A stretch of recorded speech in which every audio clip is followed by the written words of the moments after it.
자, 여러분, 성경에 나오는 이야기 중에 예수님이 우물가에서 어떤 여인을 만나는 장면, 다들 한 번쯤은 들어봤죠? 이 이야기하면 딱 떠오르는 이미지가 뭐예요? 아마 죄 많은 여자, 부도덕한 여자, 뭐 이런 거 아닐까요? 그런데 말이죠, 만약에 우리가 알던 그게 다가 아니라면요? 우리가 가진 오해 뒤에 진짜 놀라운 이야기가 숨겨져 있다면 어떨 것 같아요? 오늘 바로 그 이야기 속으로 한번 들어가 볼게요. 네, 바로 이거예요. 사마리아 여인은 정말 죄인이었을까? 이게 오늘 우리가 풀어볼 가장 중요한 질문이에요. 보통은 그렇다고 생각하죠. 뭐랄까, 마을에서 왕따 당하는 그런 이미지? 근데 과연 그게 진짜 전부일까요?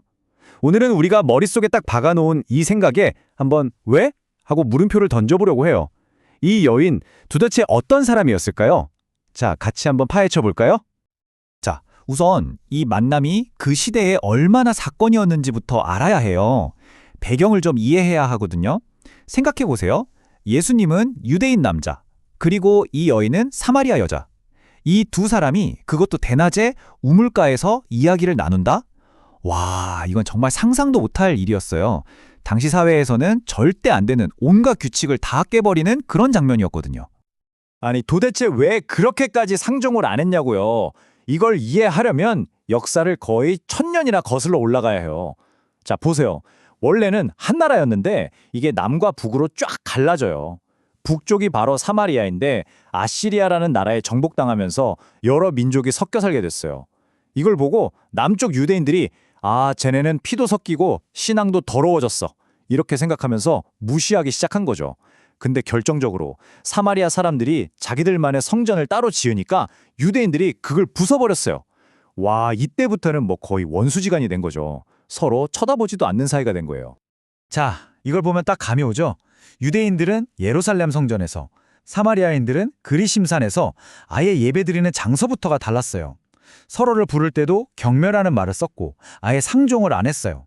유대인들은 사마리아 땅이 부정하다고 생각해서 일부러 몇 시간이나 걸리는 길로 삥 둘러가는 게 당연했을 정도예요. 그런데 예수님은 어떠셨죠? 일부러 그 땅으로 들어가셔서 심지어 사마리아 여자에게 말을 거셨다는 거예요. 이건 그냥 우연이 아니겠죠? 이 높은 미움의 벽을 일부러 넘어서신 거예요. 자, 이렇게 큰 역사적인 배경을 봤으니까 이제 다시 이 여인, 개인의 이야기로 한번 들어가 볼게요.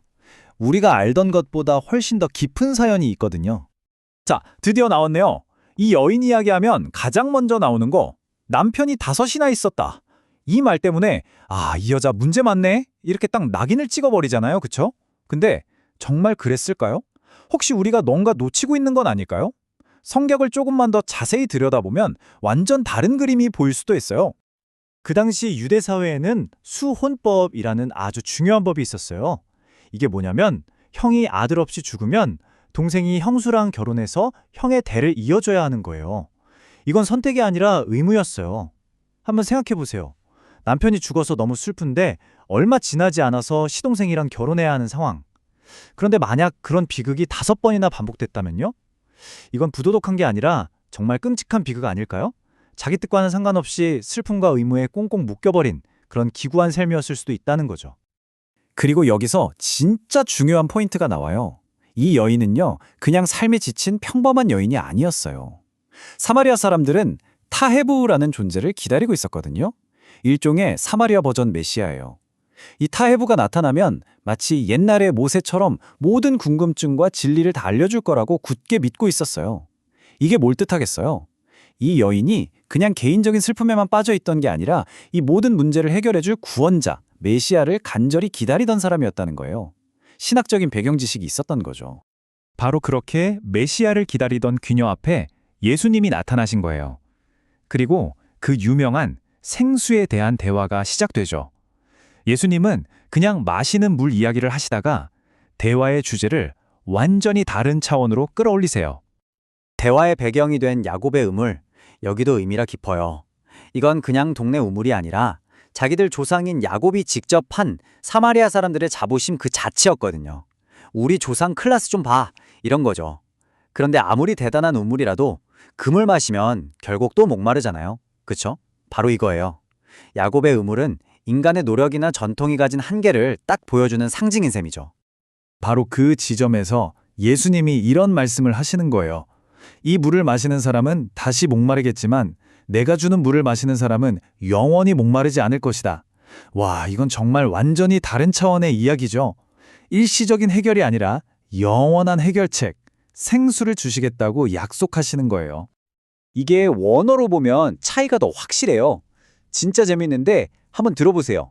야곱의 우물은 헬라어로 프레하르라고 해요.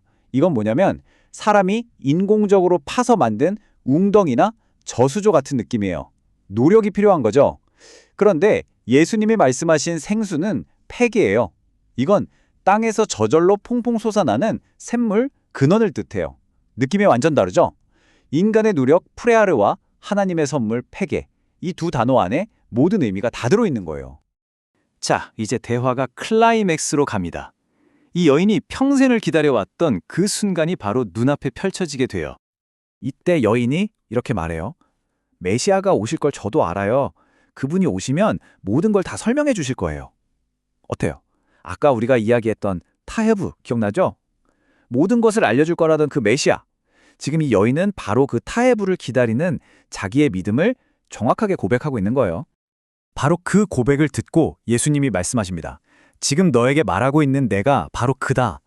와, 정말 성경 전체에서 예수님이 이렇게까지 직접적으로 내가 메시아다라고 말씀하신 적이 거의 없어요.